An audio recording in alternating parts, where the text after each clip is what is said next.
હકીકત એવી છે કે જંગલેશ્વરમાં જે મને પાણીનો ઓર્ડર આવતો હોય 20 તારીખથી લઈને 28 તારીખ પછી હોય ત્યાં અમારું કામ હતું ત્યાં જે લોકોએ મને કોન્ટેક કરીને મને મગાવ્યા હોય એ પ્રમાણે મેં પાણી સપ્લાય કર્યું છે અને જે વાત ભાવની આવે છે તો ભાવ મારો આરસી પ્રમાણે છે 2023માં મારું ટેન્ડર પાસ થયું ત્યારે અમારો જે આરસી ભાવ હતો પાણીમાં એ લગભગ 200 ml 8 રૂપિયા મારો ભાવ છે એ પ્રમાણે જ અમે કામ કરેલું બજારમાં સાહેબ જનરલી 10 રૂપિયા પાનની દુકાને જાય એટલે મળતી છૂટી જતાં પણ જે ભાવ કંપનીમાંથી આપણે લેતા હોય એ 3 રૂપિયા 4 રૂપિયા ઘણા 2 રૂપિયામાં આપતા હોય જેવી હરીફાઈ જેવી કંપની હું એવું નથી કહેતો પણ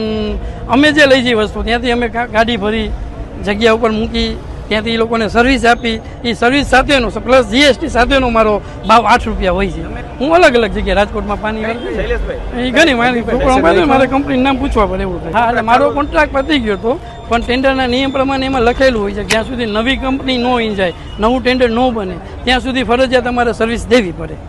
એટલે નવું ટેન્ડર એ ટાઈમમાં પડ્યું નહોતું અને નવા ટેન્ડરની પ્રોસિજર ચાલુ હતી અત્યારે પડી ગયું છે હવે લગભગ સમથિંગ 8 અઠવાડિયા કે 15 દિવસમાં